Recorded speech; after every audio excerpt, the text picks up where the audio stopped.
This is the first installment of the Rent Wars special, Police Encounters, a community guide. We had discussed that some of this will be based on the Police Encounters book by the two jailhouse lawyers using pseudonyms George W. Gordon and David Walker. This particular show probably won't be dealing with much from their book, but there are some overlaps. But this first part is mine. First of all, when we talk about the police, people watch TV, they have an idea that they're police, they run around, they can do whatever they want. They generally have some bosses who fuss at them a little, but basically you can ignore the boss if you like, according to Hollywood. People have the general idea that they have guns and can ride around. But what are the police? The police are a quasi-military organization. Now, when in doubt, realize that I am talking about New York City, but all police are basically quasi-military. They have ranks that are based roughly on the military ranks, but not exactly. For instance, you have your sergeants, your lieutenants, your captains, and then after that it changes quite a bit.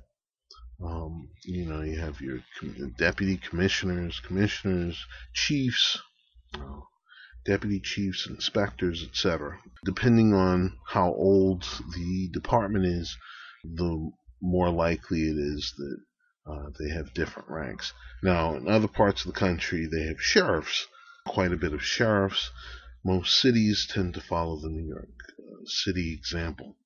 But New York City, a lot of people don't realize, has a sheriff as well. It's just the sheriff handles in New York City primarily civil matters. They're supposed to protect and serve.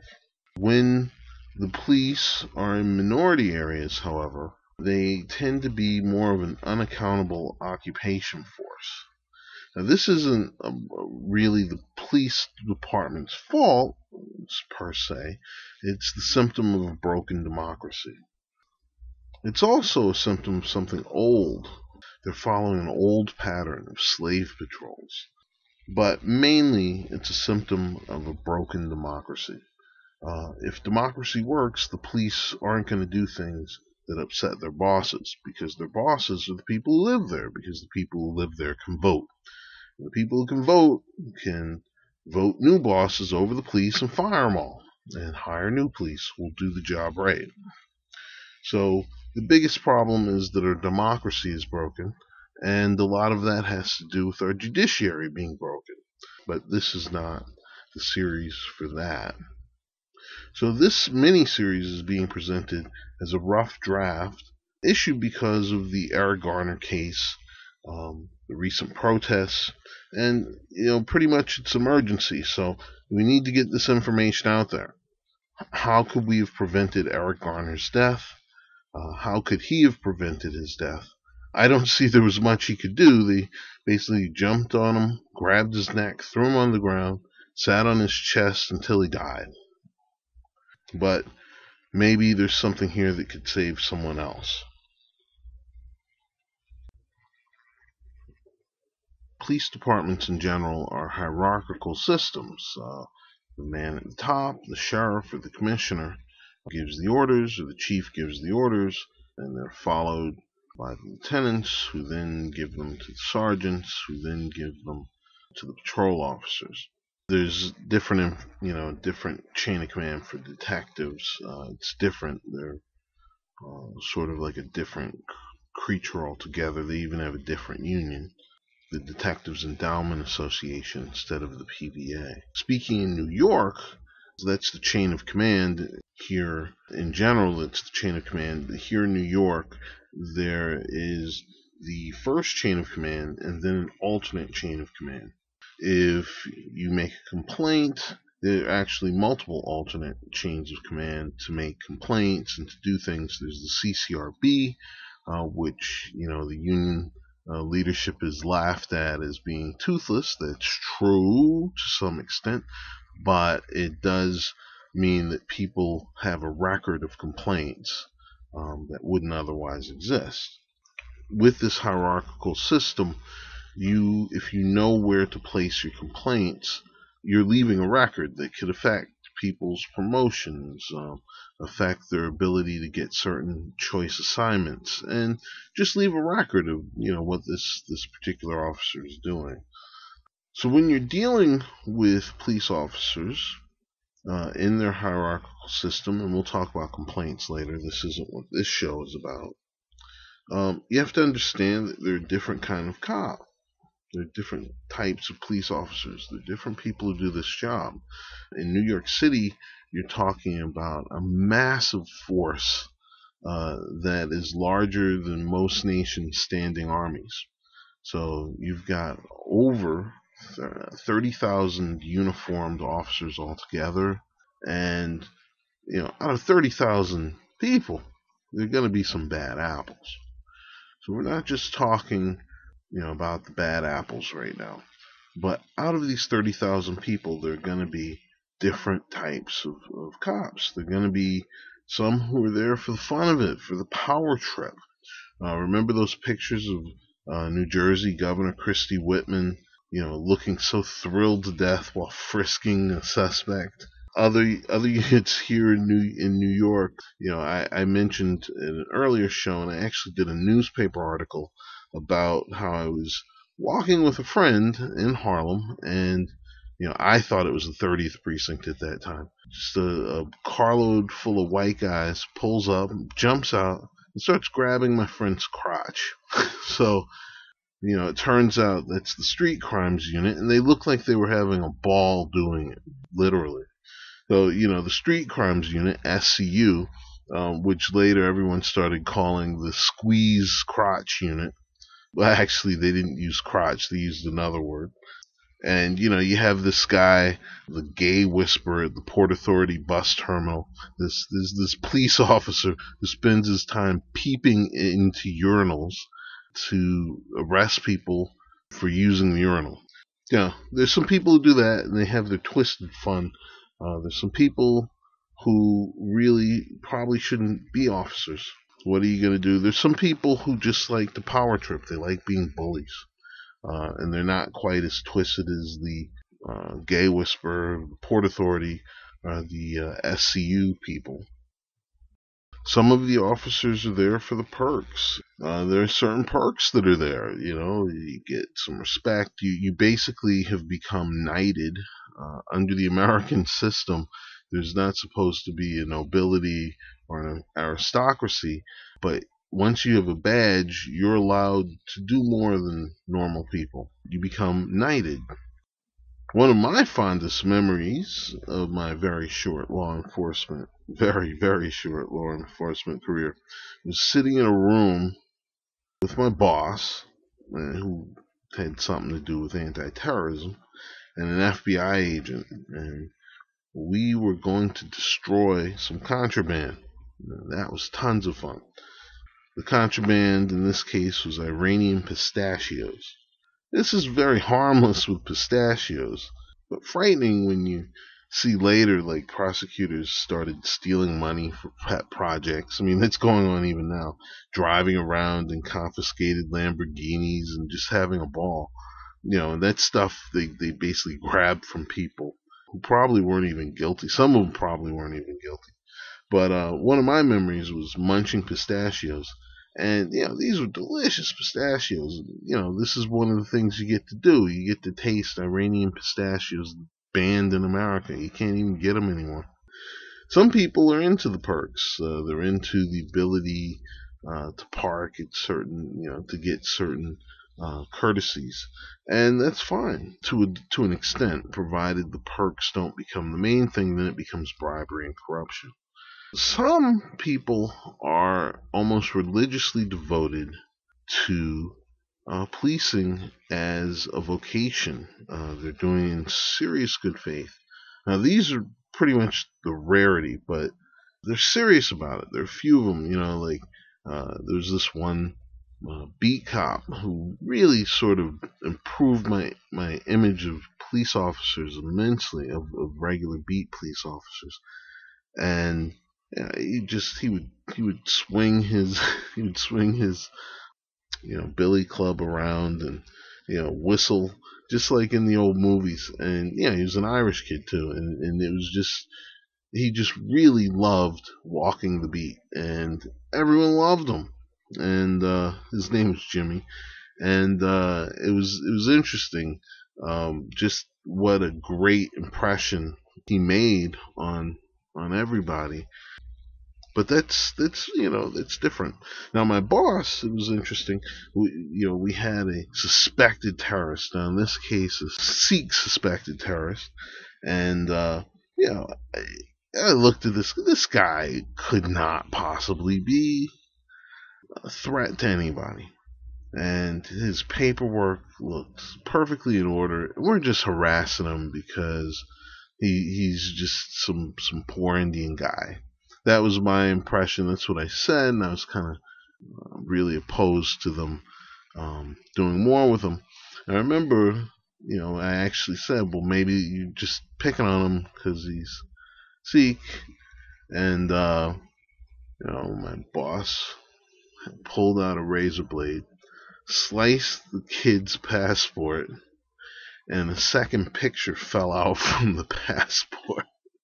And it's this older guy. It's totally not him.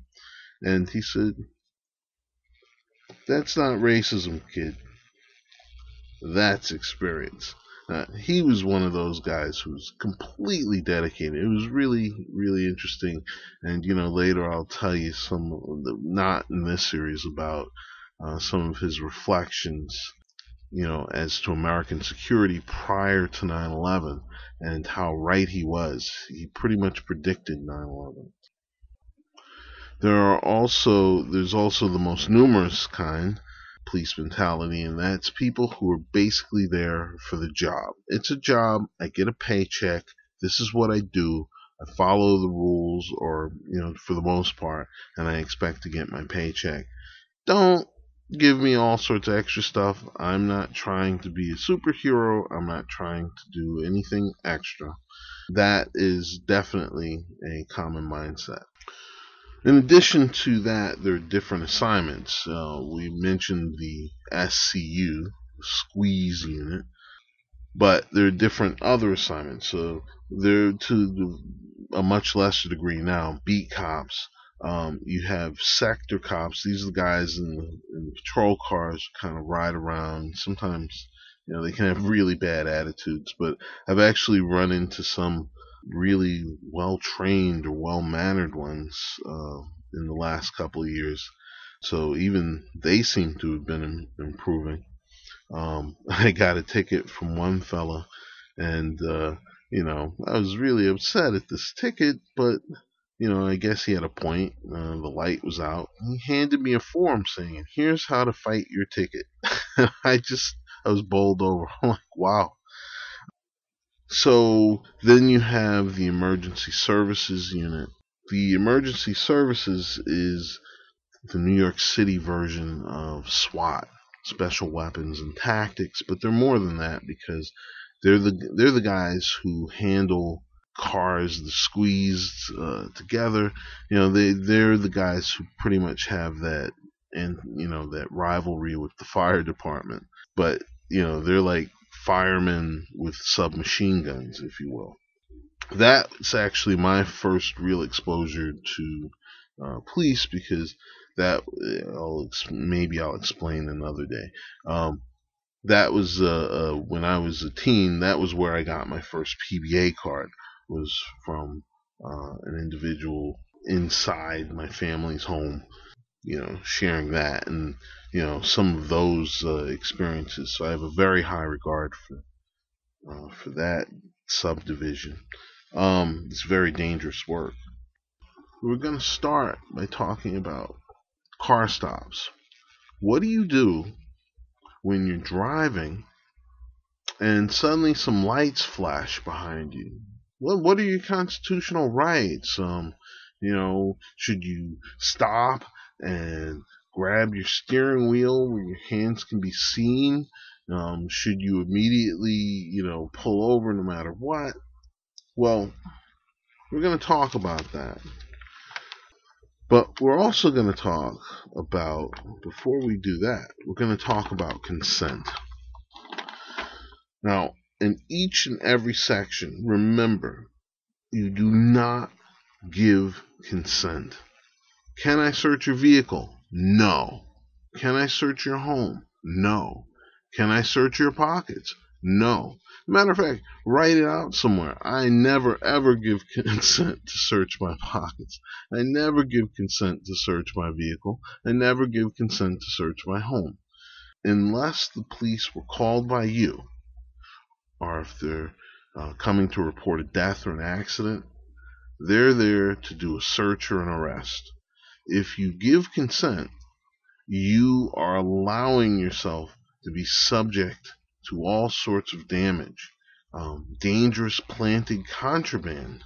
We have cases right here in Brooklyn, in New York, where officers have been caught planting guns on people to make arrests. Brooklyn DA Ken Thompson is started actually investigating. Judges have started throwing out all these cases, like just saying these cops are full of crap, or the cops wouldn't produce their so-called confidential witnesses who happen to see someone whip out a gun, brandish it around for a half hour, and then wait until the cops show up. Just stupid, ridiculous. One man spent a year and a half in jail awaiting trial because these 67th precinct cops basically planted a gun on him. He said, I didn't have a gun. They planted this damn thing. And he spent a year and a half in jail before everyone said, well, this isn't right. And he was released after they were unable to identify or explain their confidential witness. Now, Brooklyn DA Thompson, thank God Charles Hines isn't here anymore. Brooklyn DA Thompson is started an investigation of this, which is great because that's his job, and a lot of DAs don't do their job. So they're under heat now because chances are this stupid little scam, probably to get overtime. So it's not just that they're stealing someone's life, they're also stealing tax dollars. It's like they robbed the bank. So anyway, so do not give consent. Do not give consent. And even without planted evidence, consent loses you your constitutional protections. Cops lie anyway. They'll lie. They'll say you gave consent. But do not ever give it, because there are recordings around. Recorders are everywhere now. They're proliferating everywhere.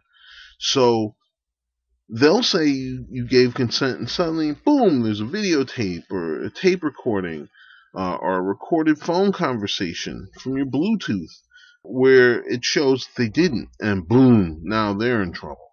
So have a blanket no consent policy to protect yourself. Now, one last thing before we go into this car stop. My guide is for innocent actors. I want to make that clear. So if you're like a drug kingpin, pay a lawyer to basically go over a guide of your own, specifically for your industry. This is for basic, normal, everyday people. If you're your kid trying to go to school, your person trying to go to work, that's what this guide is for. Not for hardcore. Now, let's get to this car stop. The lights flash in the back of your window. What do? Lead foot on the gas pedal, try to escape. No, of course not. But you need to be very, very aware that one of the first things in dealing with police is to make sure you are dealing with police. What do I mean by that? Well, you've got police impersonators all over the place. You've got shaman, you've got EMTs who have lights and flashers in their cars. You have everybody. In addition, you have bad cops. You have some cops who, a young rookie cop actually robbed a bank and flashed his badge in Philadelphia and said, I'm one of the good guys. Yes, he's got the the bag of loot on his front car seat. There have been many cases of impersonation. There were three teens who pretended to be cops to cut the line and get Grand Theft Auto. Well, that's pretty benign, rotten kids. You've got the DEA, Drug Enforcement, not Detectives Endowment Association, but Drug Enforcement Administration, that actually did this big arrest. Phony cops who would set up drug organizations to steal from them by pretending to be phony cops.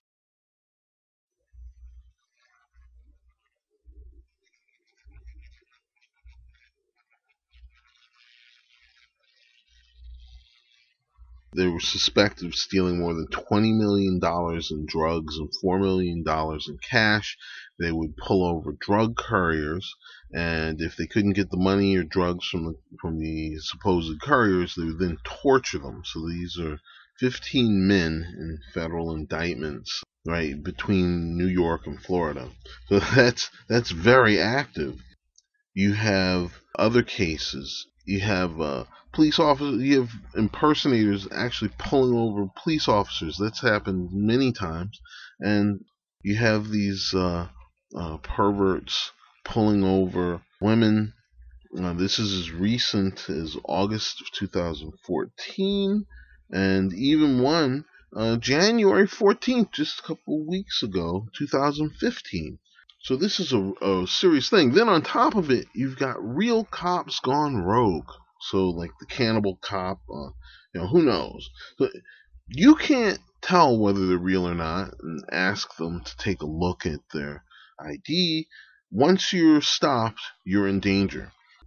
I think for everyone who gets arrested, there must be like 10 serial killers who get away with it.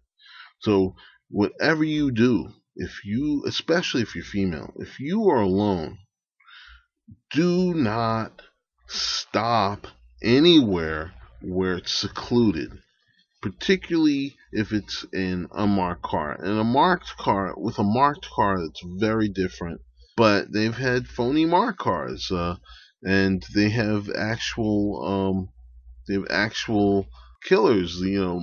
Cops who murdered for the mafia. Someone named Caracappa. And you say, wow, you can't trust anybody, right? So what do you do? Because if you turn on your blinkers, you try to go to a well lit place where there are lots of people. Also, try to go someplace where there's going to be a surveillance camera, so that if you do disappear, there's a starting point. Someone can try to find you. The other thing is immediately, particularly if it's an unmarked car, immediately dial 911. There's somebody whatever. Unless you really know they're cops, and how do you know that? You dial 911. There's somebody in an unmarked thing claiming to be cops. Now, they could be feds, they could be something else. Whatever they are, if they're legit, when you dial 911, everything will be clear, because there'll be some sort of recording of the stop. And if not, you want to make sure real police are on their way to come stop the impersonators. There was a case where some real police saw some impersonators pulling someone over and actually handcuffing them. And the real police came over to help, and the impersonators booked. They just ran, took off. And whoever these guys were they were handcuffing must have been involved in something shady, because they didn't even want to go into it and press charges or anything. They ended up getting arrested for some sort of minor possession charge, I believe. Whatever it is, but that probably saved their lives. They could have been killed. So those arrests were probably welcome arrests. Even with real cops, there's, some of the real cops, like the cannibal guy, you got to go, wow, what's on these psychological tests? You dial 911. You want other people there. Now, that's if you're alone, particularly if you're female. You definitely need other people there. Now, if you're in another situation where you have more people around you and you're very comfortable where you're at, you don't have to take quite as much precautions, because if something looks fishy, someone else could call for you or people you know. But particularly for young women, for any women, be very careful about car stops. You do not ever stop in a secluded place that's dark.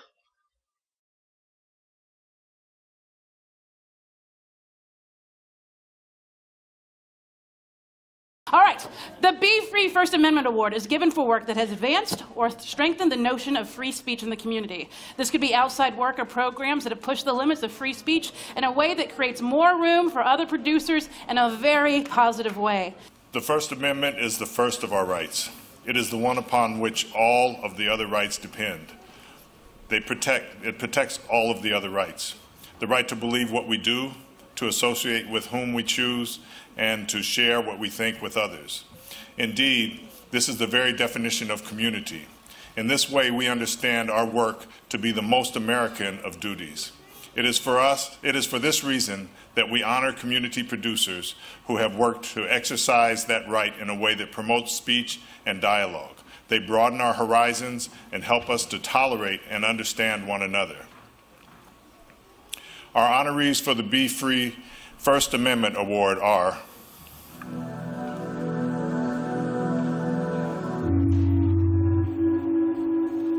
and the winner, Kevin for Rent Wars.